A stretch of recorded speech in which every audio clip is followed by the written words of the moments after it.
కానీ ఉన్నప్పుడు వినయంగా ఉండాలి. సరేనా? అంతర్జాతీయ రేడియాలజీ దినోత్సవం సందర్భంగా మనం ఈరోజు ఈ సమావేశం ఏర్పాటు చేసుకున్నాము. ఈ సమావేశాన్ని ఏర్పాటు చేసి అందరినీ ఆహ్వానించి పిలిచిన వెంటనే వచ్చినటువంటి అవోప సభ్యులందరికీ కూడా హృదయపూర్వక వందనాలు తెలియజేసుకుంటూ ఈరోజు యొక్క ప్రత్యేకత ఏంటంటే రేడియాలజీ. ఆ రేడియాలజీ అంటే ఏంటి, అక్కడ ఏం జరుగుతాయి, ఏంటి దాని గురించి మన సార్ డీటెయిల్గా అన్నీ చెప్తారు మీకు అందరికీ కూడా. అందరికీ డౌట్ వచ్చి ఏంటి రేడియాలజీ అని అంటే కొందరికి తెలుస్తుంది, కొందరికి తెలియదు. సార్ వివరంగా మీకు వివరిస్తారు. తర్వాత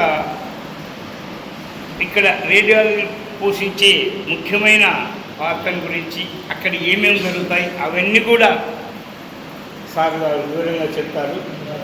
రేడియాలజీపై పాత్రపై అవగాహన కల్పించడం, మెడికల్ ఇమేజింగ్ రోగుల సంరక్షణలో వారి యొక్క ప్రాముఖ్యతను గుర్తించడం, వారి ఏ డిసీజ్ ఉంది కనుక్కొని వారి వివరంగా తెలపడము. తర్వాత ఈ రోజున రేడియాలజిస్టులు, రేడియోగ్రాఫర్లు, ఇతర సంబంధిత నిపుణులందరూ కలిసి ఈ దినోత్సవాన్ని చాలా అద్భుతంగా జరుపుకుంటారు. ఇది ఎక్స్రే కనుక్కున్న వార్షికోత్సవం సందర్భంగా కూడా జరుపుకుంటారు. ఎక్స్రే అంటే మన అందరికీ తెలిసింది, ఎప్పటి నుంచో ఉంది. ఇప్పుడు సిటీ స్కాన్ అని, ఎంఆర్ఐ అని, రకరకాల రక్త పరీక్షలన్నీ ఎన్నో వచ్చినాయి.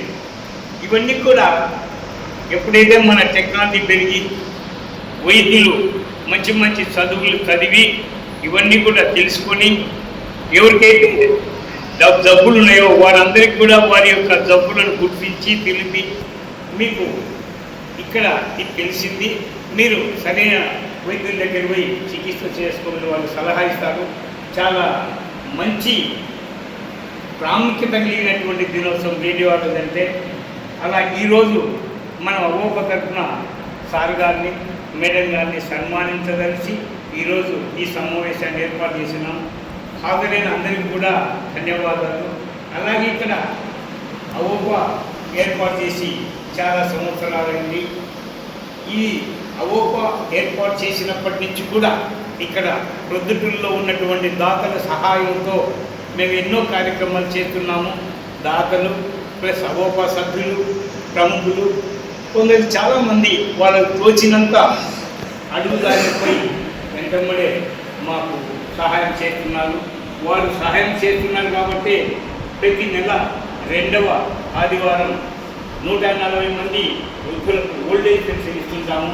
ఒక్కొక్కరికి 300 రూపాయలు చొప్పున 3600 ఇచ్చినప్పుడు ఒక పేదవారికి మన సంవత్సరం పొడుగున 12 నెలల పాటు 300 రూపాయలు ఇవ్వడం జరుగుతుంది. ఇదంతా కూడా దాతల సాయంతోనే. ఇక్కడికి ఎంతమంది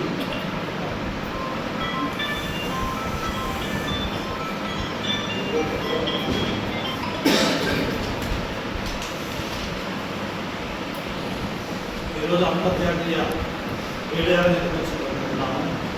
ఈ దినోత్సవం అనేది మన అవగాహన ఫస్ట్ టైం జరుపుకుంటున్నాము. ఇంకోటి ఇట్లాంటి దినోత్సవాలు జరపడం వల్ల మన వైశాఖ కమ్యూనిటీలో ఎవరైనా పద్ధతులు ఉంటే వాళ్ళని సన్మానిస్తే కొద్ది అవగాహనలకు అందరికీ పరిచయం ఉంటాను కార్యక్రమాలను మనం ఏర్పాటు చేస్తున్నాము. ఈరోజు ప్రముఖ వ్యక్తి వినోద్ కుమార్ గారిని మనం ఇన్వైట్ చేసినాము. సార్ వచ్చేటప్పుడు చాలా థ్యాంక్స్. ఎందుకంటే సార్లు కూడా చాలా మందికి పరిచయం ఉండకపోవచ్చు. సార్లు కూడా పరిచయం చేసినట్టు ఉద్దేశం చేస్తున్నాము. సార్ యొక్క చిన్న బయోడేటా చూద్దాం. సార్ పేరు బి వినోద్ కుమార్ గారు. తండ్రి గారు విశ్వనాథ గుప్తా గారు. ఆయన డిప్యూటీ డైరెక్టర్ ఆఫ్ అగ్రికల్చర్లో పనిచేశారు. తండ్రి గారు నాగరత్నమ్మ నాకు 70 సార్ ఒక సిస్టర్ ఉన్నాడు. సారు 5 నుంచి 10 తరగతి మనకసేవలో చదువుతున్నాడు. అనంతపురం గ్రామం సార్. ఇంటర్ వైద్య హాస్టల్లో చదువుతున్నాడు. ఎంబీబీఎస్ మెడికల్ కాలేజ్లో చదివాడు. ఎండి రేడియాలజీ ఎస్పీ మెడికల్ కాలేజీ తిరుపతిలో చదివారు. సార్ 1935 నుంచి ప్రాక్టీస్ చేశాడు. 2006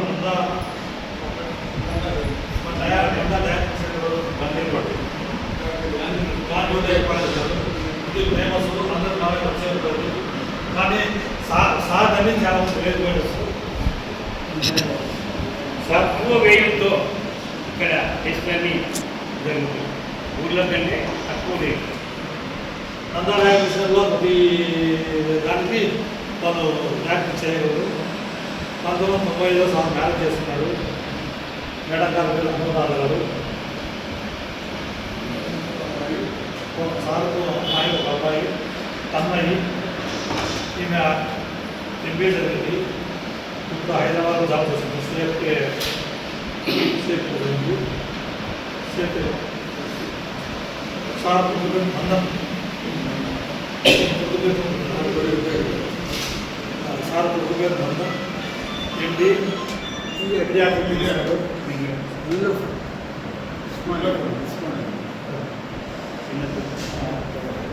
సార్ సమయంలో ఎండి సార్ అన్న డాక్టర్ ఫ్యామిలీ. సారు మనకు వచ్చినందుకు సార్ రేడియాలజీ ఏంటి దానిలో మంచిది చెడ్డలు అప్పుడు మనం ఏదన్నా తీసుకునేటప్పుడు ఏమన్నా జాగ్రత్త ఇస్తుంది. సార్ ఊరి వివరించడం మేము సార్ సమాజాన్ని సార్ వివరించాడు. సార్ ఇంకా సార్ గురించి ఏమైనా చెప్పాలనుకునేది సార్ చెప్పాల్సిన మేడం గురించి మాకేం లేదు. సార్ చెప్పండి. మీరే చెప్పండి.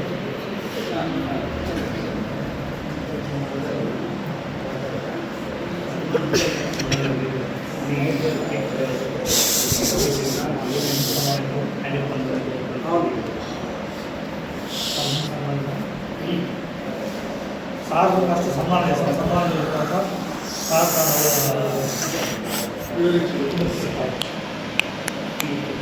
అందరూ రావాల్సిన